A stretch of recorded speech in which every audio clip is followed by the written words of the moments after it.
दिल्ली के लाल किले पर हुए बम धमाके में अब तक 9 लोगों की मौत हो चुकी है। वहीं कई लोग अब भी घायल बताए जा रहे हैं। इस ब्लास्ट को लेकर कई तरह के सवाल अब भी बरकरार है। धमाके की तार फरीदाबाद से लेकर पुलवामा तक मिल रहे हैं। साथ ही शुरुआती रिपोर्ट में ये भी पता चला है कि ब्लास्ट में अमोनियम नाइट्रेट का इस्तेमाल हुआ था। एनआईए समेत देश की तमाम जांच एजेंसियां हमले के पीछे की असली वजह और उन लोगों की तलाश कर रही है। बता दें कि दिल्ली में हुए ब्लास्ट को लेकर कई तरह के खुलासे हो रहे हैं, जिनमें एक ये भी है कि जिस हुंडई i20 कार में धमाका हुआ उसे कई बार बेचा गया था। बताया गया है कि कार पुलवामा के रहने वाले तारिक को बेची गई थी। ये गाड़ी गुरुग्राम में रजिस्टर्ड है। वहीं दिल्ली विस्फोट के बाद केंद्रीय गृह मंत्री अमित शाह ने अपने आवास पर उच्च स्तरीय सुरक्षा बैठक की। बैठक में सोमवार शाम दिल्ली में हुए घातक विस्फोट के बाद की स्थिति का आकलन किया गया। बैठक में केंद्रीय गृह सचिव गोविंद मोहन, खुफिया ब्यूरो के निदेशक तपन डेका, राष्ट्रीय जांच एजेंसी एनआईए के महानिदेशक सदानंद वसंत दाते और दिल्ली पुलिस आयुक्त सतीश गोलछा शामिल हुए।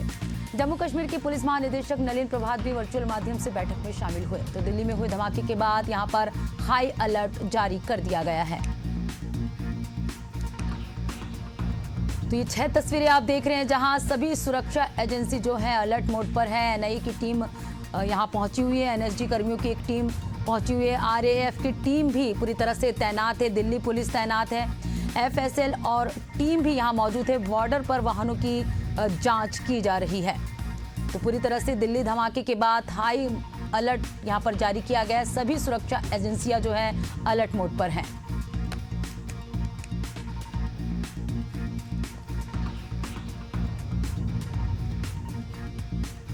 तो धमाके के बाद यहां पर हाई अलर्ट जारी कर दिया गया है। तमाम जो टीम है यहां पर मुस्तैद है। सुरक्षा के मद्देनजर यहां पर तमाम जो है तैयारियां की गई है। यहां पर हाई अलर्ट मोड पर नजर आ रहे हैं। दिल्ली में हुए धमाके के बाद यहां पर हाई अलर्ट जारी किया गया है।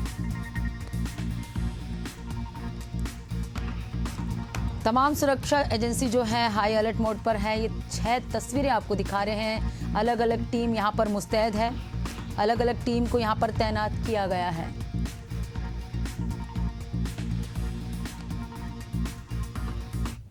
दिल्ली में हुई भयावह घटना ने सभी के मन को व्यथित कर दिया है। मैं पीड़ित परिवारों का दुख समझता हूं। आज पूरा देश उनके साथ खड़ा है। मैं कल रात भर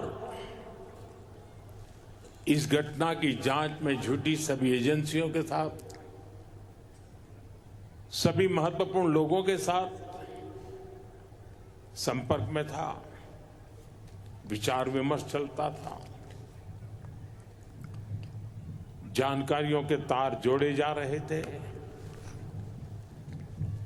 हमारी एजेंसियां इस षड्यंत्र की तह तक जाएगी। इसके पीछे के षड्यंत्रकारियों को बख्शा नहीं जाएगा।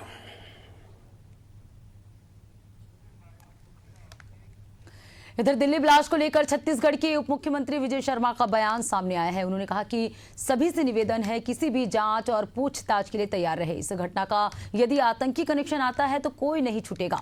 छत्तीसगढ़ में परिस्थितियां देखते हैं तो अलर्ट होना चाहिए। वहीं घटना को लेकर किए गए पूर्व मुख्यमंत्री भूपेश बघेल की ट्वीट पर उन्होंने कहा कि जितने हमले हुए माकूल जवाब दिया है। 10 साल के बाद विस्फोट हुआ है, जांच होनी चाहिए।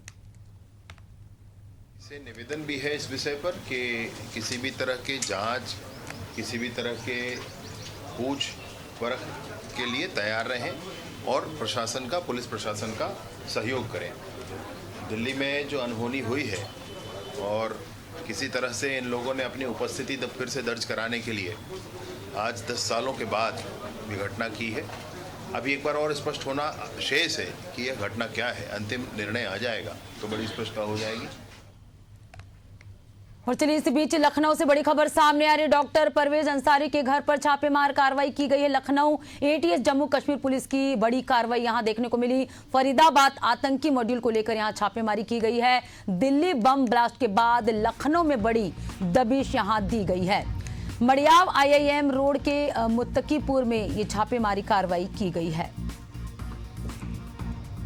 तो लखनऊ से बड़ी खबर आपको बता रहे हैं, जहां छापेमार कार्रवाई की गई है। डॉक्टर परवेज अंसारी के घर पर यह बड़ी कार्रवाई की गई है। दरअसल दिल्ली में हुए 10 नवंबर की शाम 6:52 पर जो लाल किला मेट्रो स्टेशन के पास जो विस्फोट हुआ, उसके बाद यहां पर लखनऊ में ये बड़ी कार्रवाई देखने को मिल रही है। मड़ियाव आईआईएम रोड के मुत्तकीपुर में छापेमारी कार्रवाई की गई।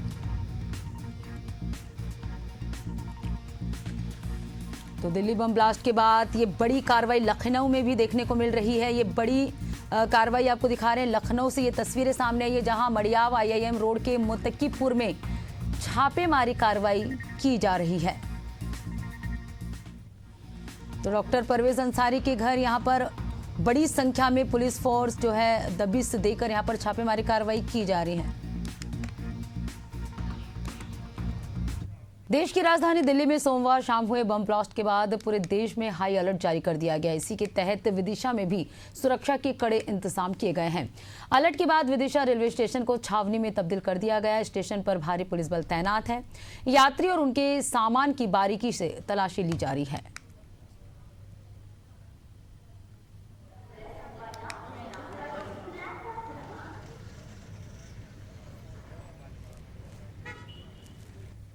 ये जैसा कि आपको पता है कि दिल्ली में जो घटना हुई है उसके परिप्रेक्ष्य में वरिष्ठ पुलिस अधिकारियों द्वारा निर्देशित किया गया था, जिसमें पूरी तरह से अलर्ट पर रखा गया था। और इसमें अलर्ट संबंधी चेकिंग, वेस्टर्न रेलवे स्टेशन की चेकिंग, भीड़ वाले स्थानों की चेकिंग, अन्य जो इंपॉर्टेंट इंस्टॉलेशन है उनकी चेकिंग और तलाशी वगैरह की जा रही है।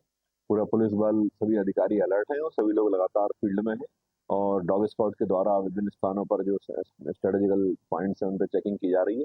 और लगातार जो वाहन चेकिंग भी हमारी ट्रैफिक टीम के द्वारा कर रहे हैं, लगातार अलर्ट बने हुए हैं और लगातार इसमें जो है पुलिस इसको चेकिंग वगैरह करते रहेंगे। जो हॉटस्पॉट्स हैं, जो हमारे रेडिकल प्लेसेस हैं, उन सभी जगह भी हम लोग प्रॉपर चेक कर रहे हैं।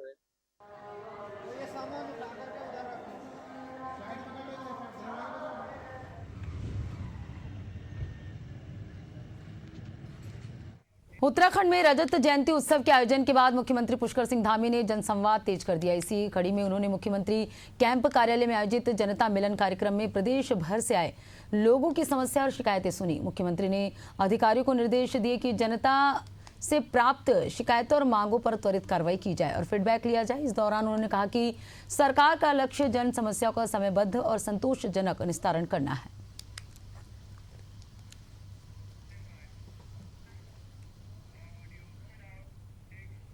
दिल्ली के लाल किला के पास हुए ब्लास्ट के बाद मध्य प्रदेश में भी सुरक्षा एजेंसियां सतर्क हो गई है। शाजापुर जिले में पुलिस ने सख्त सुरक्षा व्यवस्था लागू करते हुए विशेष चेकिंग अभियान शुरू कर दिया है। जिले के सभी थाना क्षेत्रों में पुलिस टीमों ने जगह जगह नाके लगाकर वाहनों की तलाशी और संदिग्ध व्यक्तियों से पूछताछ की। शहर के प्रमुख चौराहों, बस स्टैंड, रेलवे स्टेशन और बाजारों में पुलिस की सक्रियता बढ़ा दी गई। एडिशनल एसपी ने बताया कि पूरे जिले में ये अभियान चलाया जा रहा है। सुरक्षा के लिहाज से किसी भी प्रकार की लापरवाही बर्दाश्त नहीं की जाएगी।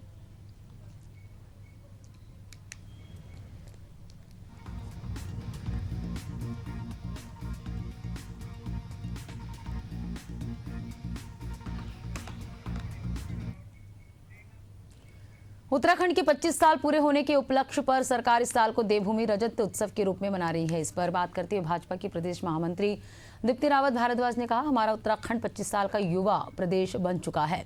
उत्तराखंड में रोजगार के अनेक अवसर हैं। 25 सालों में हमने बहुत लंबा सफर तय किया है। विकास की गति लगातार भाजपा सरकार में आगे बढ़ रही है और विकास के नए नए अवसर मिल रहे हैं।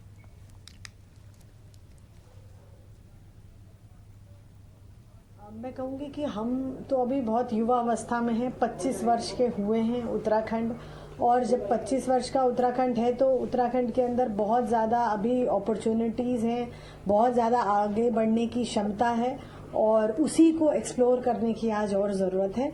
और 25 वर्षों में भी हमने बहुत लंबा सफ़र बहुत अच्छे से तय किया है। काफ़ी मैं कहूँगी आपसे कि बहुत सारे ऐसे गांव थे जहां पर रोड की कनेक्टिविटी नहीं थी। आज आप लगभग 90% से ज़्यादा ऐसे गांव हैं जहां पर आप रोड से आराम से वहां पहुंच सकते हैं। बहुत बड़ी उपलब्धता हम सबकी।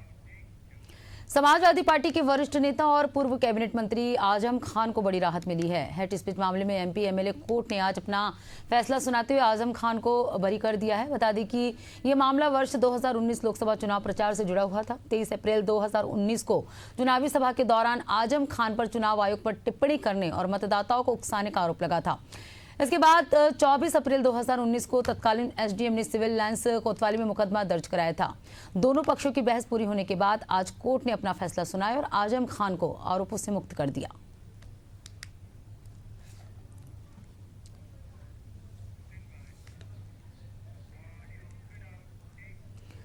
दिल्ली में लाल किले के पास हुए कार धमाके के बाद उत्तराखंड में अलर्ट घोषित कर दिया गया। सुरक्षा के मद्देनजर लाल कुआं कोतवाली पुलिस ने देर रात लाल कुआं रेलवे स्टेशन पर भीड़ भाड़ होने पर चेकिंग अभियान चलाया और आने जाने वालों की तलाशी ली गई। साथ ही पुलिस संदिग्ध गतिविधियों पर भी पैनी नजर बनाए हुए है।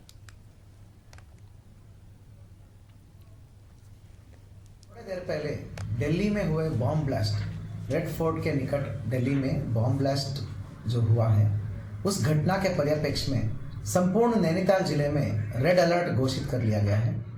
हाई अलर्ट सिचुएशन घोषित कर लिया गया है, जिसके तहत संपूर्ण पुलिस, फायर, अभिसूचना तंत्र और समस्त पुलिस से एसोसिएटेड यूनिट्स संपूर्ण जिले में बाहर निकल के विभिन्न प्रकार के चेकिंग और इंटेलिजेंस गैदरिंग में लगे हुए हैं।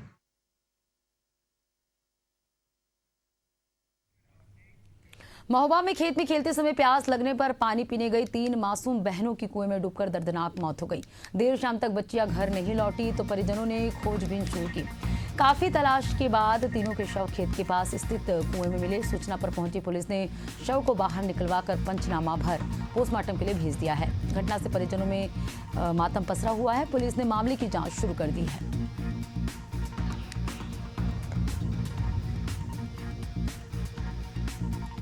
112 पर सूचना आई थी, जिस पर तत्काल पुलिस ने कार्रवाई की थी। घटना इस प्रकार से है कि लगभग जो है दिन में 3 बजे करीब में गांव आरी, थाना अजनन में रेखा नाम की बच्ची है, उसने बताया कि वो अपनी 3 बहनों के साथ अपने खेतों पे खेल रही थी। उन्हीं खेतों पर एक कुआं भी है, जिसमें आर्म्स नहीं है, कुआं लगभग सरफेस पे ही है, जिसमें नीचे 2 फुट की गहराई तक पानी भरा हुआ है और लगभग 15-16 फुट का गहरा कुआं है। तो ये 3 बच्चियां, जिनकी एक की उम्र 7 साल, 5 साल और 3 साल की उम्र की बच्चियां थी, ये खेत पर रह गईं। बच्ची ने बताया कि वो उन्हें सड़क तक लेके आई, लेकिन जैसा लग रहा है कि खेत में रह गई और तीनों बच्चियों की गाँव उस कुएं में गिरने से